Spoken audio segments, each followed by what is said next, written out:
You euthanized a blind therapy pony without a vet present, I said, staring into the hollow eyes of the woman still clutching her HOA badge, like it gave her divine authority. You just broke 5 state laws and I'm the one who wrote them. It started at 6:12 a.m., just as the sun peeked over the ridge, casting golden streaks through the mist above the field. I was halfway through my second cup of coffee, the kind of peaceful morning that made retirement from emergency veterinary work worth it. My chickens were already scratching near the coop, my goats bleating lazily as they wandered out of the barn, and my dogs, Scout, Max, and Daisy, stretched out like sleepy lions on the porch. Then came the sound, not an animal sound, not nature. No, this was chaos on wheels. A convoy of 3 white pickup trucks roared down the dirt lane like they were chasing a fugitive, dust clouds swallowing everything behind them. I stood up slow, unsure if this was a bad dream or just the HOA getting bold again. When the trucks screeched to a stop, half a dozen people in navy blue polos and knockoff tactical belts came pouring out.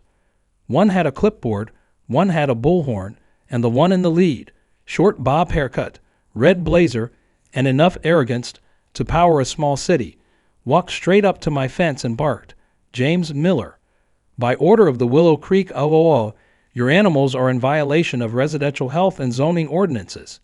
Immediate seizure approved." I almost laughed. Almost. "You got the wrong property," I said.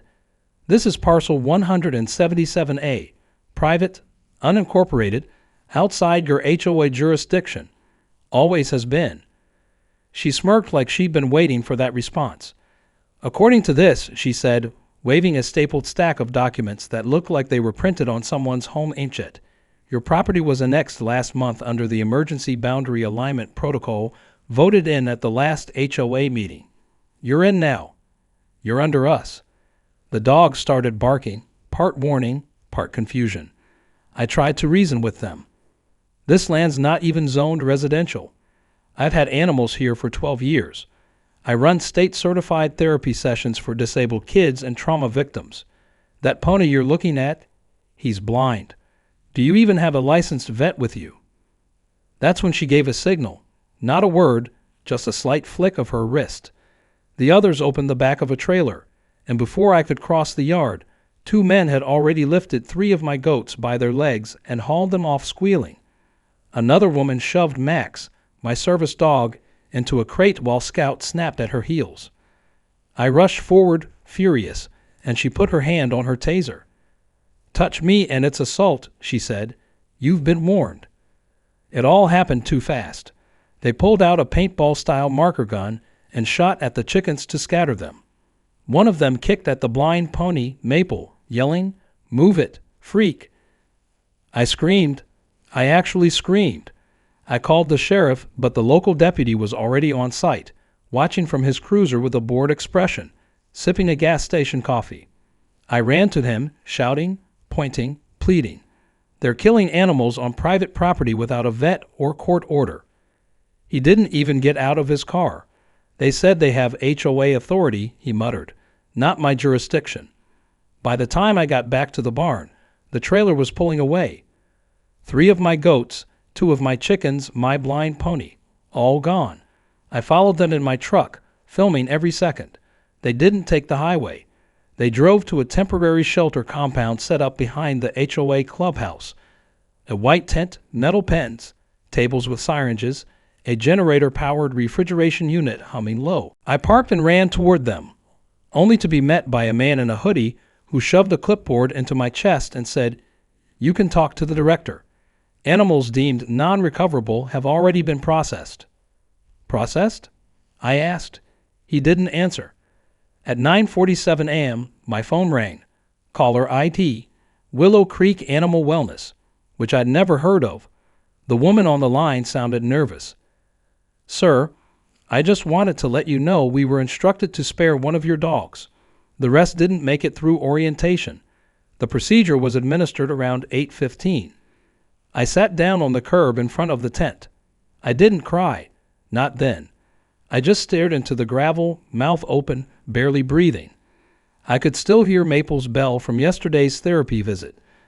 A little girl named Emma had brushed his mane and said it was her favorite moment since her mom died in a car crash. They killed him. They killed Max, and they were walking around acting like they'd done a community service. Back at home, I opened the file drawer I hadn't touched in over a year. It still smelled like formalin and leather. My old badge, laminated ID, and 3 binders of codes and protocols sat in their usual place. On the wall, my degree, Doctor of Veterinary Medicine, Michigan State. Below it, the plaque, State Director of Veterinary Compliance and Welfare. I stared at my reflection in the window, still holding the collar Max had worn. I didn't cry, not yet, but my voice cracked as I whispered, "You just euthanized animals protected by State Statute 73.42. You need a warrant, a licensed vet, and a government sign-off for each. I wrote that law, and now you're going to learn what it means." Outside, Scout sat at the gate, quiet for once. Daisy whimpered from the corner of the porch. The wind shifted, carrying the faintest sound of a chicken clucking from somewhere in the trees. And then I stood. I wasn't just a farmer now. I was activated. I was the Dan State, and these self-appointed enforcers had no idea what storm they just called down. By the time the sun dipped below the hills that night, I had a plan forming, sharper than a scalpel in an operating tray. I wasn't fueled by vengeance alone. I was fueled by decades of knowledge, state connections, and a moral code carved from years of patching up animals after humanity failed them.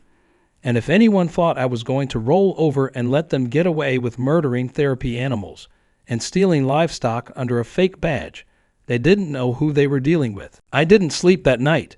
I stayed in my study, phone in one hand, county assessor's maps in the other, cross-referencing parcels, deeds, and zoning lines.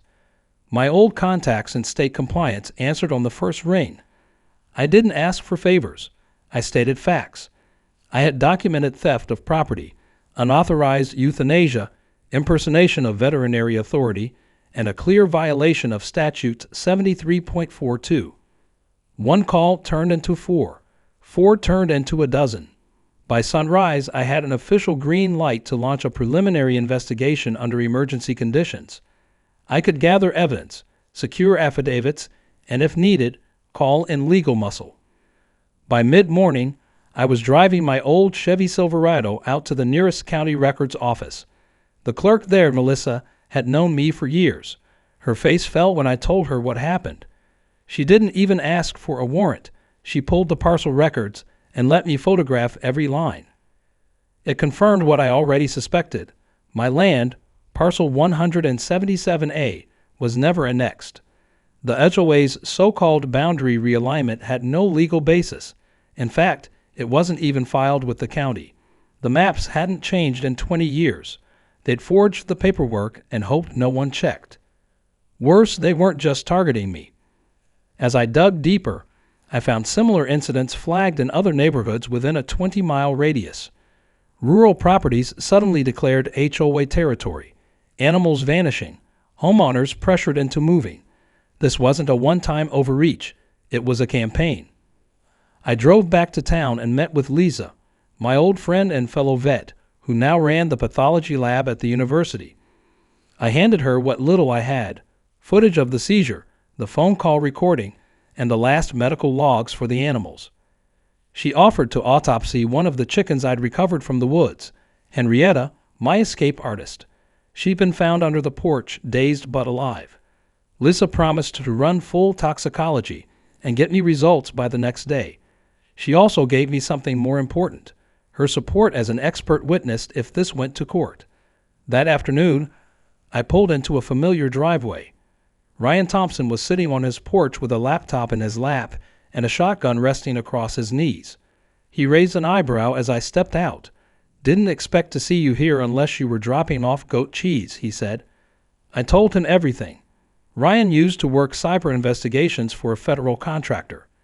Now he lived off-grid and made money by helping people recover lost files and spying on scammers. I showed him the footage from the HOA seizure and explained I needed every frame, license plate, and face enhanced and backed up. He didn't even blink. "I'll have it to you by sunrise," he said, and I'll scrub their own camera feeds if I can get inside their Wi-Fi. Odds are those methods don't even have real cybersecurity. I handed him the HOA's visitor access code from one of their old newsletters. He just grinned. Later that evening, I sat on my porch with Scout, curled beside me, and Daisy chewing on an old rope near the step. I stared across the field where Maple used to graze, the empty barn door swaying in the breeze like a ghost waving goodbye. For the first time in years, I lit a cigar. I didn't smoke it, just let it burn in my hand while the anger rose slowly, bubbling just under the surface. It wasn't just about me. It was about the dozens of homeowners who'd called me over the years, crying that their pot-bellied pig had been taken or their therapy ferret removed for public safety. It was about bullies in polo shirts pretending to be officers, killing animals because they could, because they thought no one would stop them. They didn't know they'd finally gone too far. The next morning, I got a text from Ryan. "Meet me at the diner. You'll want to see this." I arrived with barely a sip of coffee in me. Ryan already had a laptop open on the booth table. "Their systems? Wide open," he said. "Look here." He clicked through camera feeds from the HOA clubhouse and surrounding offices. I watched footage from days prior. Karen and her little squad in their matching uniforms, practicing takedowns with dog catch poles. I saw her pointing at a corkboard with property addresses marked in red. She'd circled mine in black. Operation Animal Sweep. It was labeled. This wasn't a spontaneous violation report. It was a planned hit. I leaned in as the video changed. Now Karen was standing over a table with boxes of syringes. She picked one up, held it toward the camera, and laughed. "This will shove him up good. No barking, no more goat drama. One jab and poof." I couldn't breathe for a moment. Ryan zoomed in. The box read, "Phylline 440, banned euthanasia compound, pulled from circulation 3 years ago for causing pain and prolonged suffocation." The footage showed her using it. I took a photo of the screen with my phone. I didn't care if it was admissible yet. It was proof. Ryan flipped to another screen. Emails. He'd found their Gmail archive stored in plain text. One message was from Karen to a board member. "If Miller makes a stink, just cite the emergency pet limitation rule.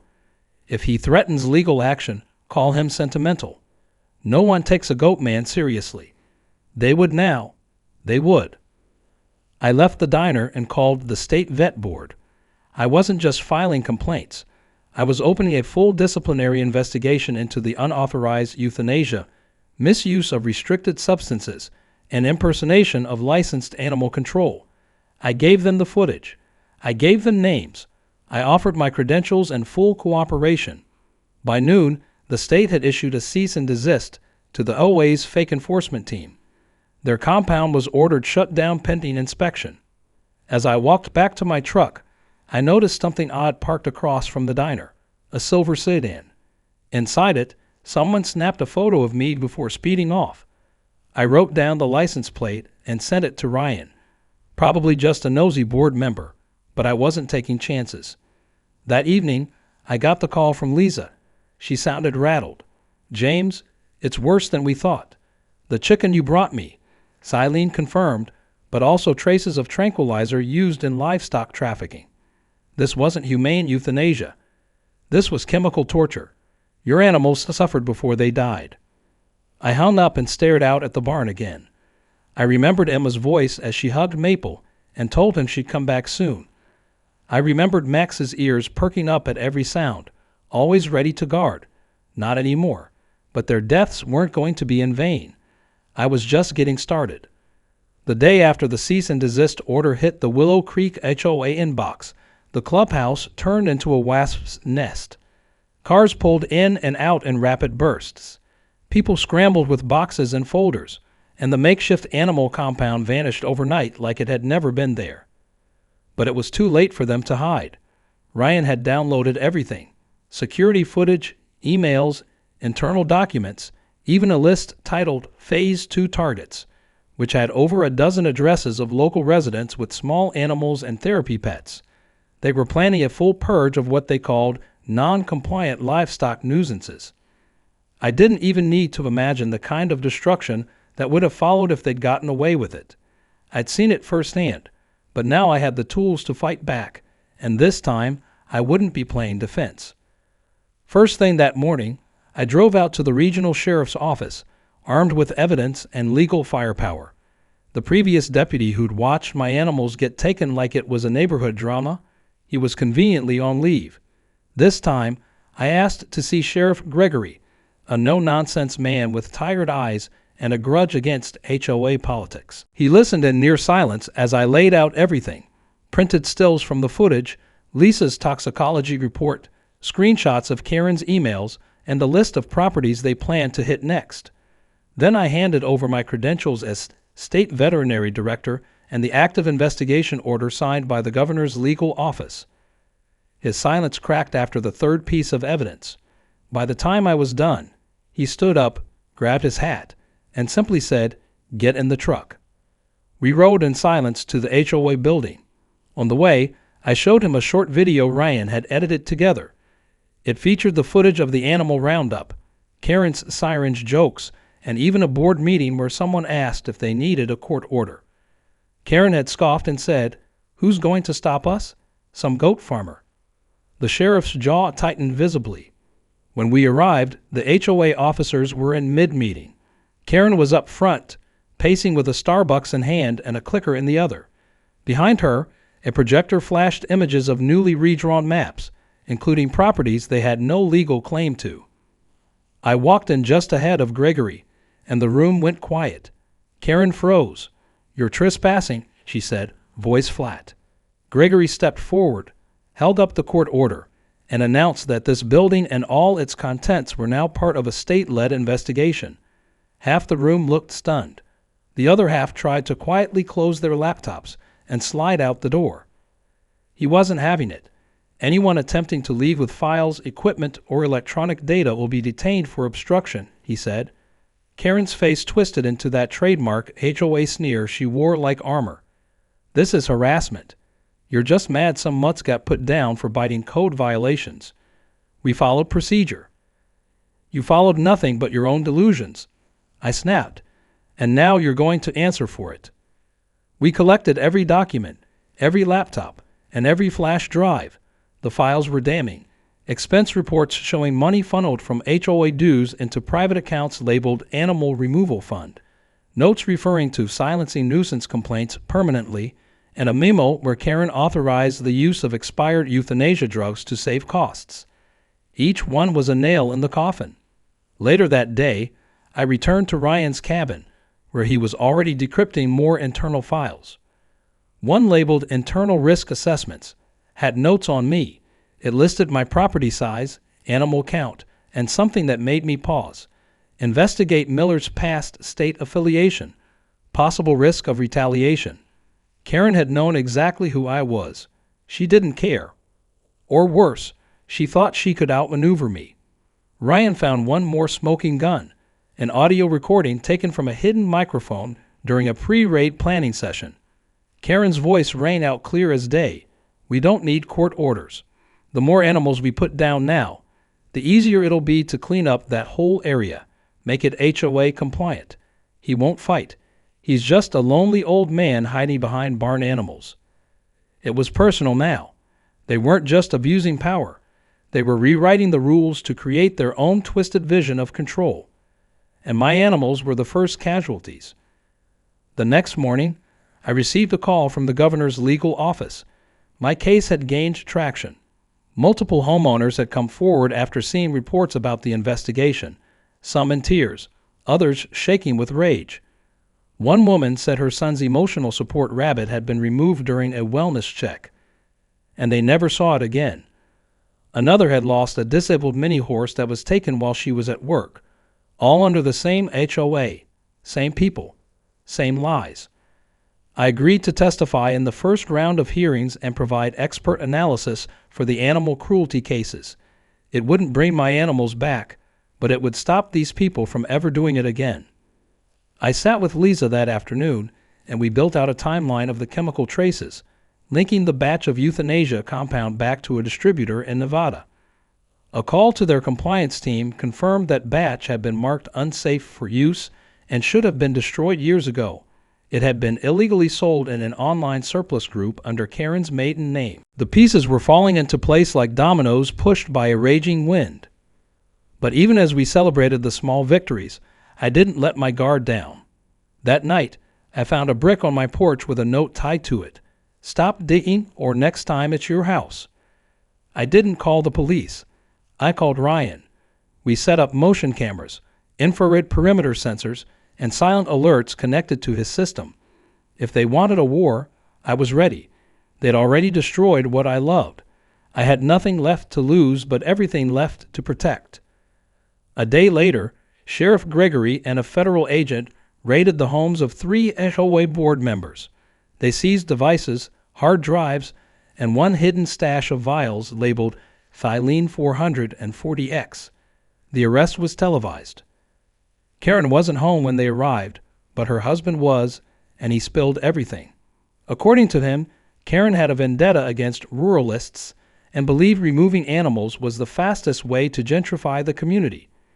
She was planning to run for regional zoning commissioner next fall. This was her campaign platform: power through extermination.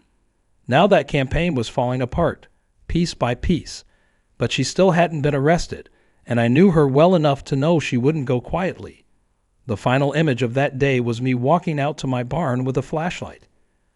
I stopped at the empty stall where Maple used to stand, ran my hand along the wood rail, and whispered, "It's not over yet, buddy, but we're getting closer." In the dark, Scout let out a low growl, his ears twitching toward the trees. Something, or someone, was out there watching. By sunrise, I was walking the perimeter with Scout beside me, both of us on edge. The night had been quiet, but not peaceful. Something about that brick and the rustling outside the barn had stirred up instincts I hadn't leaned on since my fieldwork days dealing with illegal slaughter rings and backyard fight clubs. Scout kept his head low, nose twitching, tail stiff, not alert from curiosity, but from threat. I checked the trail cams Ryan had helped me rig. One of them had gone black around 3:17 a.m. The feed cut abruptly after a shadowy figure approached the motion sensor, light flaring for only a second before being smashed out. The others showed nothing. Whoever came was careful, experienced, and trying not to leave a trace, but they left enough. A second note had been nailed to the barn door, this time carved into a wooden feed scoop and left sticking upright in the hay. Stop or we do worse than animals. The sheriff came out within the hour. He didn't ask if I had enemies anymore. He knew. He took the scoop as evidence and called in a threat assessment team. Meanwhile, Ryan beefed up the system again, adding facial recognition and live alerts to my phone. I wasn't taking any chances. If they wanted to escalate, they'd have to cross a line that I'd already warned them never to approach again. That afternoon, I got a surprise call from Lisa. Her tone was different. Serious. "James," she said, "you're going to want to come to the lab." When I got there, she had the results of another test she'd run on the sample vials found in the raid. They didn't just contain the euthanasia compound.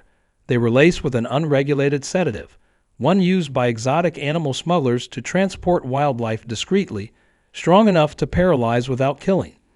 I stared at the chart and then back at her. "You think they were using it to stage deaths?" I asked. She nodded. "It's possible some of these animals weren't euthanized at all, just taken, smuggled." The idea turned my stomach. I hadn't even allowed myself to hope that Max or Maple or any of the others could be alive. The horror had been final, sharp-edged. Now I wasn't sure what to feel. It opened the door to something more complex and darker. If they were trafficking animals, if this wasn't just about power and fake compliance, then we weren't just dealing with cruelty. We were dealing with organized crime. I called the federal agent who'd worked the previous HOA raid. She confirmed they were opening a second file based on Lisa's findings. They suspected a link between this HOA's rogue animal compliance task force and a growing network of illegal breeders, sellers, and collectors. What started as arrogance and entitlement had possibly turned into profit and conspiracy. The next step was obvious but dangerous. We had to go back to the HOA compound, quietly this time. The state had shut it down, but I knew they hadn't secured every square inch. There were outbuildings beyond the parking lot that hadn't been searched. Ryan offered to come with me, and we waited until just past midnight, armed with flashlights, a drone, and a legal notice just in case. The place was still hollow, but the moment we stepped past the rusted chain-link fence, the smell hit me, not death, not decay, something chemical, something cold and bitter. The outbuilding in the back had a heavy padlock and fresh tire marks in the gravel. Ryan picked the lock in less than 10 seconds. Inside, we found what looked like a veterinary supply cage. Dozens of vials, surgical gloves, dog crates stacked in columns, some stained, others marked with tape. A dry erase board on the wall read, "Processed, 18. Hold for pickup, 6. There were photos pinned beside the names. One of them was Max. Another was Maple. My heart jumped into my throat. The timestamp on Max's tag was dated 3 days after the raid. He hadn't been killed during the initial seizure. He'd been alive, maybe still was. We took everything, every bottle, every record, every printed photo. Ryan downloaded the footage from a hidden security cam they hadn't disabled, and as we drove back, we watched in silence. The grainy video showed 3 men unloading animals, mostly goats, a few dogs, and marking their crates with price tags. In the final clip, Karen stepped into frame, checked her watch, and waved her phone toward the gate. A van with no plates rolled in. 2 crates were loaded. Then they all disappeared into the dark. I couldn't sleep that night. I just sat on my porch, gripping Max's collar, staring at the barn, wondering if somewhere out there he was pacing in a cage, scared, confused, waiting. Daisy lay curled next to me, twitching in her sleep.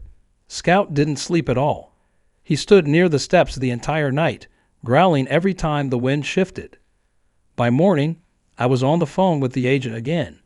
This time, I gave her the footage, the timestamps, the shipping tags from the crates, and the logbook. She promised to escalate it to Federal Animal Trafficking Unit, but I didn't want to wait. I needed to go deeper. Karen was still missing, and the longer she stayed off the radar, the more I feared what she was trying to finish or cover up. That afternoon, I visited one of the other homeowners who'd spoken up, a woman named Tanya, whose therapy alpaca had vanished the same week as my raid. Tanya showed me a stack of threatening letters she received right before the animal was taken. Same wording, same threats, same signature initials, K-Law. As I walked back to my truck, an idea hit me. Karen had been off the grid for almost a week. Her husband claimed she'd gone to sort things out, but someone like Karen didn't go quiet without a bunker or a fallback plan.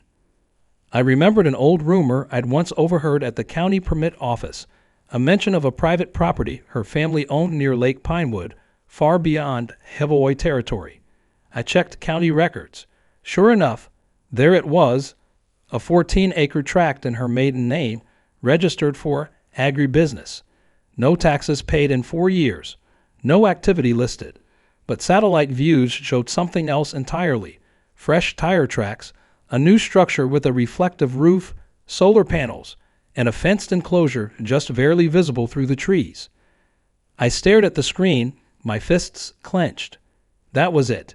That's where she was hiding. And I had a sick feeling that if Max was anywhere, it was there. That night, I packed a bag, left the lights on, locked up the barn, and took only what I needed. As I pulled down the gravel path, Scout in the passenger seat, I whispered one promise to the night air. I'm bringing them home.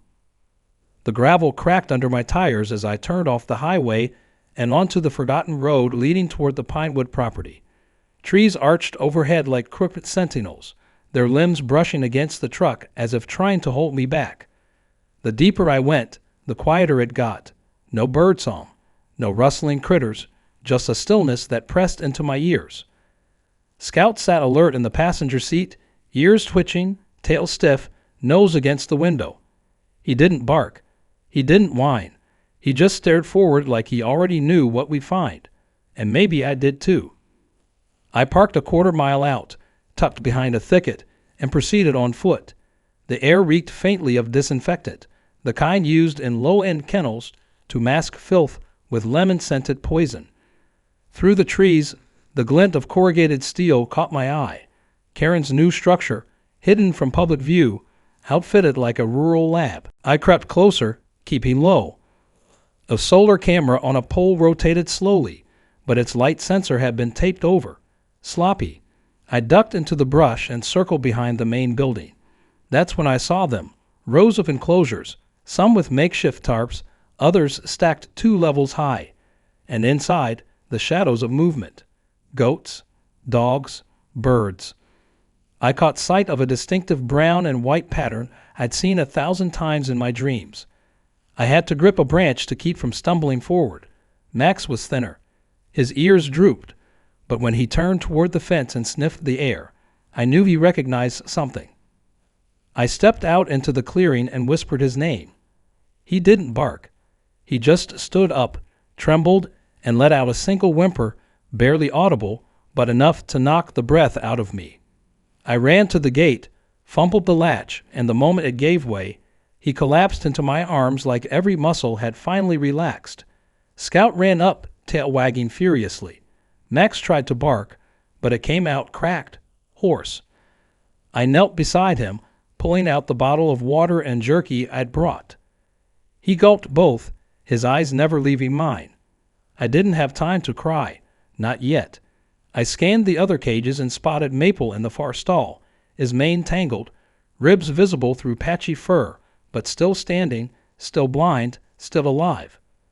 I unlocked every gate I could, letting animals pour out quietly. Goats nudged my legs. Chickens flapped weakly toward the trees. They were dirty, starved, and scared, but they were alive. Then I heard it. A door slamming, voices. Someone's here.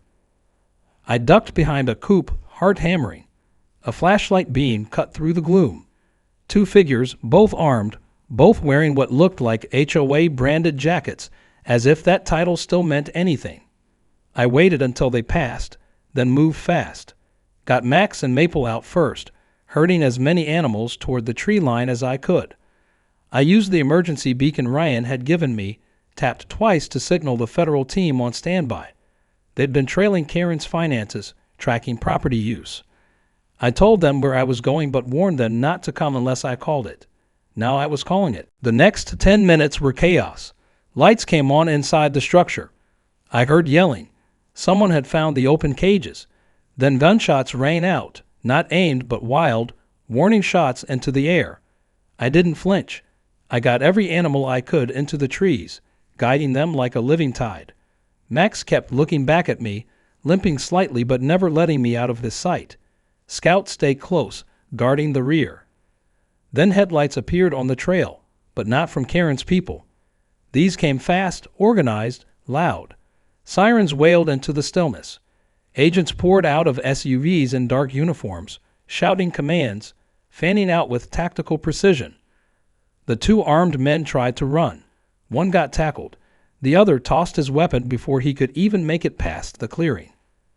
Karen appeared on the porch like a queen cornered in her crumbling castle. She wore a long coat, hair tangled, and had the audacity to smirk. "You're trespassing," she said. I stepped out from behind a pen, Max limping by my side.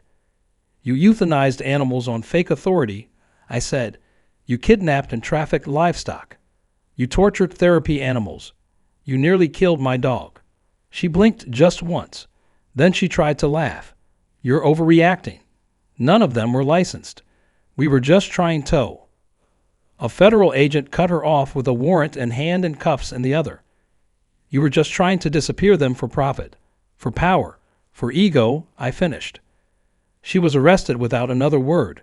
They found a ledger inside detailing each sale, each transfer, each illegal compound used to sedate or process unwanted animals.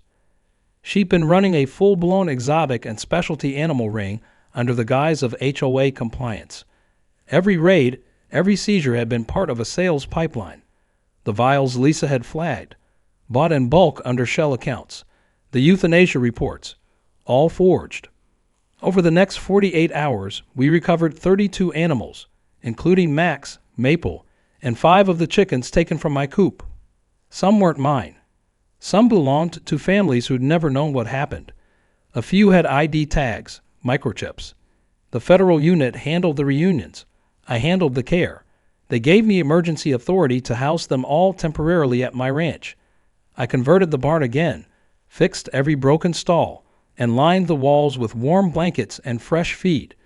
Max didn't leave my side for days. Maple stood at the fence each morning, waiting for his breakfast. Scout curled up between the two of them at night, as if keeping watch. I slept better than I had in weeks, though not without nightmares, the kind where I was too late, or they'd vanished again. Karen's trial was fast-tracked. The evidence was overwhelming: fraud, animal trafficking, impersonation of public authority. Cruelty charges stacked like firewood. She was sentenced to 25 years without parole. Her house, her cars, even her bank accounts were liquidated to fund restitution and a new statewide program to protect therapy and service animals from HOA interference. They named the new law after Max, the Max Act. It made unauthorized seizure of animals without licensed veterinary presence a felony. It gave state oversight to all HOA animal actions, and it guaranteed that no one could ever again forge their way into power by calling themselves officers of anything. As for me, I turned my ranch into a recovery haven, a real one, registered, certified, funded. Kids came to visit. Elderly folks stopped by just to pet Maple and sit beside Max under the old oak tree. Scout became the greeter, Daisy became the chaos, and every morning before feeding the animals, I stopped at the stall where the first ones were lost. I'd whisper the names, then I'd smile. They thought I was just a farmer. They didn't know I was the storm.